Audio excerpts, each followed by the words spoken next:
Hi everyone, I'm Jesse V from Ocitocina, and I'm very happy to be here. Muito obrigado. All right. Muito obrigado. Hey guys, I'm Drew Brees and I'm from SSA. Hi, I'm Jeff or JMac from Malicious. Zennial Gamer from Mithril. Awesome. Perfect. Also in traffic. Zennial's currently pulled over. Pulled over in traffic. Things happen. Yeah, he's being safe. He's being safe, fam. Okay, guys, so I wanted to bring you all together and do a little piece on some of the highlight monsters from Season 9 of the Guild Siege tournament. So I wanted to start things off by asking you guys, what monsters do you see as S tier for Siege defense? So I'm pretty big on Dominic. Dominic's buffs were pretty good even after the nerfs. It's still a pretty crazy unit.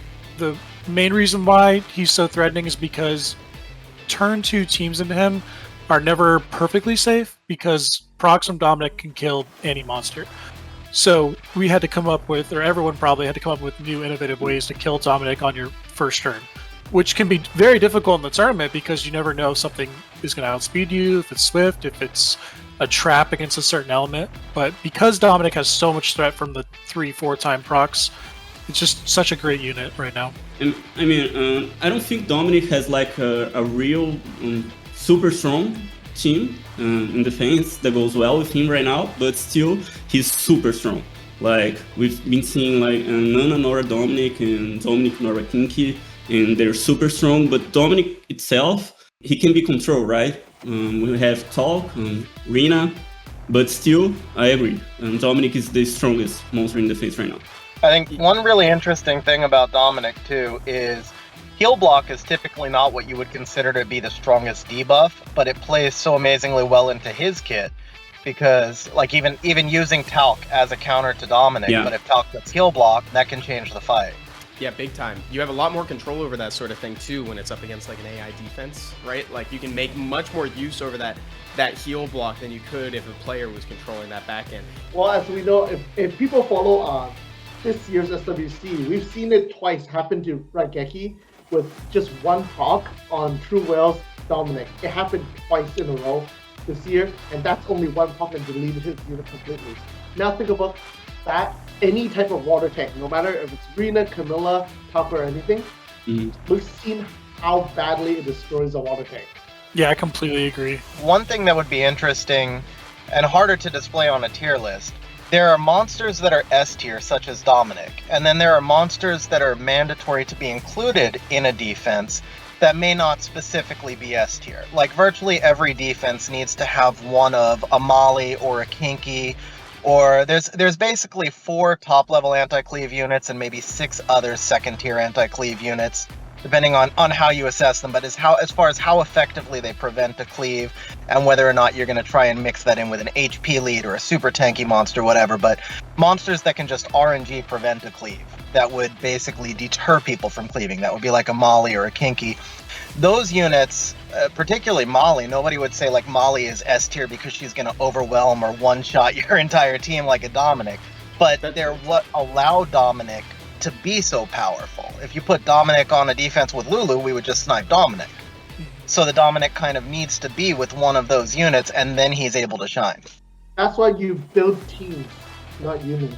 That's it. I always come back to this one when Barian says it, but I personally think because Molly or Kinky is used in so many defenses, Molly is still my number 1 S tier unit, and also Kinkies can be clean. They came out, right? A little bit, right? Yeah, now if it auto crits, you can do it. Yeah. I mean, to be honest, you could cleave a Kinky with a Bethany or a Claire regardless of the crit previously, but you can't Lucian them. Yeah, well said. So I guess with that said then, so we can put Molly up there as well, because I agree with what you're saying, Zennial, too, where it's like sometimes you don't consider those supportive monsters, and I don't mean support in the traditional sense, I mean like actually like supporting role, like playing a role to support the main unit of the team doesn't always get the spotlight. But I think maybe we could grade them on the tier list just based on how prolific they are, how it's like they're always seen together. So it's like, here's our best supporting actor, here's our Molly to our Kinky, our Molly to our Dominic. So I think it's safe to put her up there. Do you guys agree? Yeah, I know Jeff it's just because like Molly is a net 4 LG, so it's, I don't know, I think it's a little bit rarer than Dominic. I don't know, maybe it's hard to have many, and still Dominic's kind of a new monster, so if you're talking LNG monsters and elemental monsters, then I think Molly is the strongest LNG. Wow, that's high praise. Jeff, you agree? Yeah, because Molly has been used for so many seasons, and I'm sure everybody who has swapped malicious knows that how many mollies we have. We use it a lot just because of the RNG factor. People try to cleave it, attack bar resist. It's game over basically. I've seen Molly solo more defenses in Siege than I have seen in any other unit in the game, and it's pretty insane. So Molly's my favorite. I would have to say Molly was on more defenses in tournament than any other unit, but I think Martina was responsible for more wins and the outcome of more sieges in tournament. And that's only in a 4-star base, so she was on fewer defenses, but MST is still the only go-to 4-star defense in basically every round of the tournament. Yeah, the variability in that defense is huge for tournament, because in tournament people are more likely to either switch runes, reset their win rates. It's harder to take notes and know what people are running. So there's so many different ways you can run that defense, and then as people are still to this day finding new offensive counters, and then you try to find a way to build MST to counter that counter. But then they figure that out and they run the other counter. So there's just so much of a back and forth 1, 2, 3 with MST that it makes these matches interesting just by Martina existing. Yeah, for us, that's OC. I think Martina is always the strongest defense we face. It's like every time we build a new team and we're confident, we might find some traps, and it's always very hard to fight so many Martinas. And as a Brazilian guild, we don't have many LNGs, so not many Mollies, not many Martinas. We have like 15 Martinas we had in this last tournament, and we try our best with them, but still so hard when we face Apocalypse, which had like, I don't know, 25. One player had 5 defense, so it was insane. It was so difficult. So yeah, would it be safe? So I've got a question following that. So should we be putting every component of MST in there, Martina, Shayna, and Triana, all up there in S tier? Would you guys agree to that, or do you think maybe it's the Martina that really shines above the rest, right? Because she facilitates the shining. It's what Jeff said, right? It's the team that makes the Martina OP. We could definitely say Triana as a unit, because a lot of defenses we come up with a lot of times include Triana, because has that similar property to Molly where she prevents certain offenses from being used. So even if a defense doesn't always have the greatest win rate we would look for, by preventing certain offenses from being used, they can be very valuable. So being anti-cleave and disallowing a lot of the regular offense units that we would like to use makes her a good unit. I think to the point of teams, if we're saying MST is arguably the best, or remains one of the best 4-star defenses, and Molly was on more defenses, but if you did a Martina, Shayna, Molly defense, it would be terrible. I mean, that's kind of the whole point of it's really difficult to say one unit is S tier. It's units that fit better into more teams. The more ways you can use a unit, the more variability they have in a build, the more they deter cleaves, the more value they have. But it doesn't mean any one unit is particularly stronger. It just means it's more flexible or fits into more good team comps. Do you know what's an interesting thought though? Sure. MSTs are insanely strong only because it's 4-star. Let's be honest. SSA back in the days has Granite and 5 stars. It did okay, but it did not do well. Where Molly does work at 4 and 5-star comps, and we've seen it this season. So it's really interesting. It's comparing apples to oranges, right? Because MST is always used at 4 stars, but Mollies are also used at 5-star towers, which has shown many times it's extremely strong. So yeah, MST is probably the still most used defense period of all Siege and Siege tournament. But it's very hard to, I guess, compare how strong to the reign of the best unit. Right. Gustavinho, so you mentioned earlier that in Ocitocino they have like less Mollies, less Martinas to work with, so I wanted to see if maybe you wanted to nominate one of the S tier units for OC that you guys use. I don't know, we always try to keep it closer to free-to-play, or even what you have in Half Heroes, so everyone can build. And I think Triana is our kind of free-to-play option to Molly, since she can, as Drew said, prevent some kind of cleaves. It just brings what a defense needs. It got harder for us since there are a lot of counters to the way we can build teams with Triana. Like, after we started having so many teams with Wing, Barbaric King, it was kind of hard to put Triana into play. But still, I think Triana is a mob that we always look to when we're building, especially for tournament, when we need a lot of repeats, we need a lot of dupes. Okay, so is there someone else that we want to talk about? So now we've got Martina, we've got Molly, we got Dominic, we have Triana up there as well. Is there anybody else that you guys feel fits naturally into that S tier, or do we want to maybe talk about the people that are just below it now? Maybe Lume, she might be close. Yeah, we still haven't gone crazy with the testing with her, but the unit's very interesting. On paper, I didn't think it was going to be that good, the buffs and changes, but when you fight this unit, it is so annoying because it helps with cycling, it helps with stuns, and that's built in violent procs, and it just keeps going and going, and it's like, what the hell? So we're still trying to figure it out on the best way to utilize her, but I definitely think we'll be seeing more of her, depending on how battle patches turn out. But yeah, great unit. I don't know if I would put her in S tier yet, just because we haven't seen her for as long as we've seen Molly in those units, but she's definitely up there. Right now, I think she is an S tier, right? As of the last season, we would say yes. Yeah. Wow. I would say the two that are right on the edge for me, I don't know if I could give them S or A tier, but it would be Nora and Momo.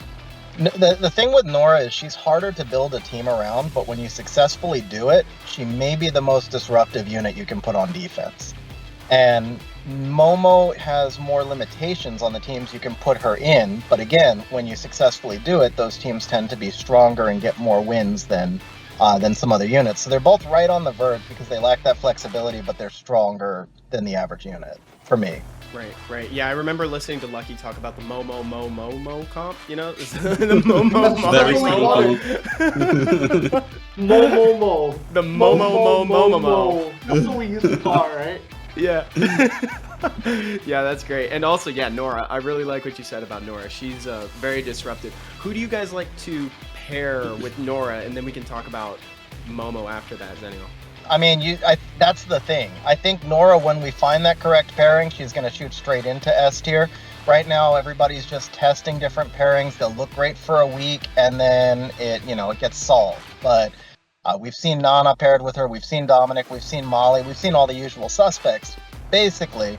And every time there's a new pairing, it's great for a short period, and then it gets solved, largely because it's so hard to create a team that has both damage and is anti-cleave around her. And that's kind of the same issue, I think, with Momo. It's just that lack of flexibility. But once, if and when those teams are figured out, they're going to be extremely strong units. That's why I said they're right on the edge for me.